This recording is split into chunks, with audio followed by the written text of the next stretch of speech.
తెలంగాణ రాష్ట్రం ఏర్పడిన తర్వాత నుంచి కూడా 10 జిల్లాలుగా ఉన్నటువంటి రాష్ట్రాన్ని బీఆర్ఎస్ సర్కార్ 33 జిల్లాలుగా విభజించింది. ఇది అందరికీ తెలిసిందే. అయితే ఇక్కడ శాస్త్రీయత లోపించింది అనే కారణంతోని ఇప్పుడు తిరిగి ఈ జిల్లాల పునర్వ్యవస్థీకరణ చేయాలనే అంశం ఇప్పుడు పెద్ద ఎత్తున తెర మీదకైతే వస్తోంది. యాక్చువల్లీ 12 ఏళ్ల తర్వాత తిరిగి జిల్లాల పునర్వ్యవస్థీకరణ అంశం ఇప్పుడు తెరపైకి వచ్చింది కాబట్టి జిల్లాల ఏర్పాటులో శాస్త్రీయత లోపించిందనే కారణాలతో తిరిగి జిల్లాల్ని విభజించాలని ప్రభుత్వం అయితే నిర్ణయం తీసుకుంది.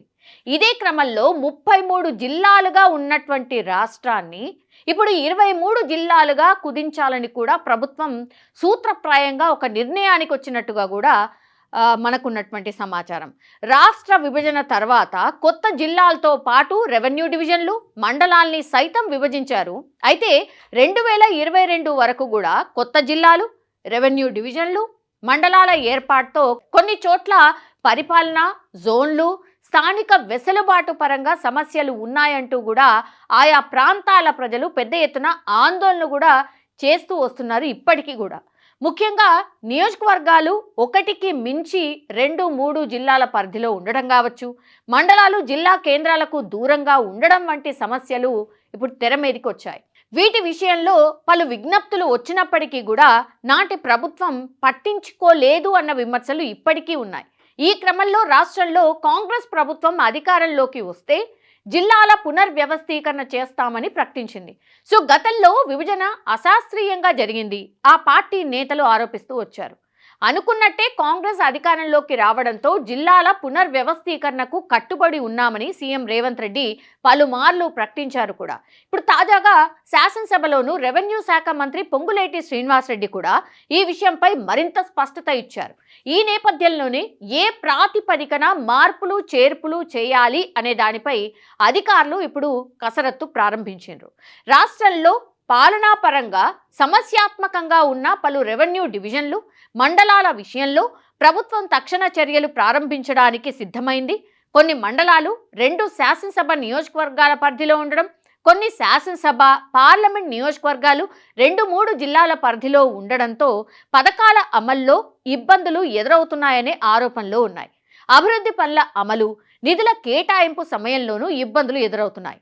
దీంతో డివిజన్, మండలం, నియోజకవర్గం ఏదైనా ఒకే జిల్లా పరిధిలో ఉండేలా, లేదంటే ఒకే పార్లమెంట్ పరిధిలోకి వచ్చేలా మార్పులు అవసరమని ప్రభుత్వం భావిస్తోంది. సో గతంలో ముఖ్యమంత్రి కూడా ఈ విషయంపై స్పష్టత ఇచ్చారు. అన్ని కూడా శాస్త్రీయంగా ఏర్పాటు చేయడానికి జ్యుడిషియల్ కమిటీ ఏర్పాటు చేస్తామని కూడా ఆయన ప్రకటించారు. రాష్ట్ర విభజన నాటికి 10 జిల్లాలు, 48 డివిజన్లు, 466 మండలాలు ఉండేవి. రాష్ట్రం ఏర్పడిన తర్వాత 2016లో అక్టోబర్లో తొలిసారి పునర్వ్యవస్థీకరణ చేపట్టారు. 31 కొత్త జిల్లాలు, 74 రెవెన్యూ డివిజన్లు, 584 మండలాలను ఏర్పాటు చేశారు. ఆ తర్వాత వచ్చిన డిమాండ్లను పరిగణలోకి తీసుకొని 2020-21లో నారాయణపేట, ములుగు జిల్లాలను, మరికొన్ని మండలాలు ఏర్పాటు చేశారు. ప్రస్తుతం అయితే 33 జిల్లాలు, 74 రెవెన్యూ డివిజన్లు, 612 మండలాలు ఉన్నాయి. ఇక ప్రస్తుతం 12 రెవెన్యూ డివిజన్లు, 25 మండలాలను నూతనంగా ఏర్పాటు చేయాలని కొత్తగా విజ్ఞప్తులు వచ్చాయి. కొన్ని మండలాల్లో గ్రామాల విభజన శాస్త్రీయంగా లేదని ప్రజాప్రతినిధులు కూడా చెప్తున్నారు. పక్కనే మండల కేంద్రం ఉన్నప్పటికీ కూడా ఎక్కడో దూరంగా ఉన్న మండలంలో కలవడం, ఒక జిల్లా పరిధిలో మండలం వేరే జిల్లా పరిధిలో ఉన్న నియోజకవర్గంలోకి చేరడం లాంటి సమస్యలు అనేకం ఉన్నాయి.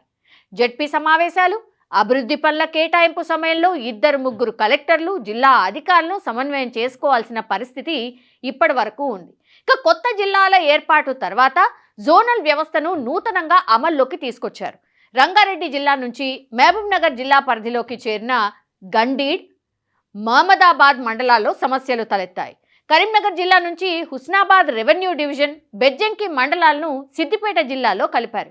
దీంతో జిల్లా కేంద్రానికి చాలా దూరం పెరిగింది. దీంతో ఆయా ప్రాంతాల ప్రజలు తిరిగి కరీంనగర్లో కలపాలని డిమాండ్ చేస్తూ ఉన్నారు. ఇక నల్గొండ, భద్రాద్రి కొత్తగూడెం, మహబూబాబాద్, కొమరంభీం ఆసిఫాబాద్, నిర్మల్, మంచిర్యాల, జోగులాంబ గద్వాల, రాజన్న సిరిసిల్లతో పాటుగా ఉమ్మడి వరంగల్ జిల్లాలోనూ పలు మండలాల్లో పాలనాపరంగా సమస్యలున్నట్టు విజ్ఞప్తులు వచ్చాయి. నూతన జిల్లాల ఏర్పాటు అనంతరం రాష్ట్రాన్ని 2 బహుళ జోన్లు 7 జోన్లుగా ప్రభుత్వం విభజించింది. దీని ప్రకారంగా చూస్తే ఉద్యోగుల నియామకం, పదోన్నతులు చేపడుతూ ఉన్నారు. ఇప్పుడు పునర్వ్యవస్థీకరణ చేస్తే జోన్లలోనూ మార్పులు చేయాల్సి వస్తుంది. కాగా రాష్ట్రం ఏర్పడిన తర్వాత కొత్త జిల్లాల ఏర్పాటుతో పాటు పలు జిల్లాలకు కొత్తగా పేర్లు కూడా పెట్టారు. నాటి విభజన సందర్భంలో అన్ని అనుమతులతో జిల్లాల పునర్వ్యవస్థీకరణ జరిగింది. అయితే తిరిగి విభజన చేయాలన్నా, పేర్లు మార్చాలన్నా railway portal, survey of India తదితర సంస్థల నుంచి నిరభ్యంతర పత్రం తీసుకోవాల్సి ఉంటుంది. అదే సందర్భంలో కేంద్ర ప్రభుత్వం దేశవ్యాప్తంగా చేపట్టినటువంటి జనగణనను ఈ ఏడాది నాటికి పూర్తి చేయబోతోంది. ఈ ప్రక్రియ పూర్తి చేసేంత వరకు జిల్లాలు కావచ్చు, రెవెన్యూ డివిజన్ల సరిహద్దుల్లో రాష్ట్రాలు మార్పులు చేయడం కుదరకపోవచ్చు. అలా చేస్తే ఇబ్బందులు తలెత్తాయని కేంద్రం అభిప్రాయపడింది. ఈ క్రమంలో రాష్ట్రంలో మార్పులు చేస్తే కేంద్రం నుంచి ప్రత్యేక అనుమతి తీసుకోవాల్సిన అవసరం ఉంటుందని పలువురు అభిప్రాయపడుతున్నారు.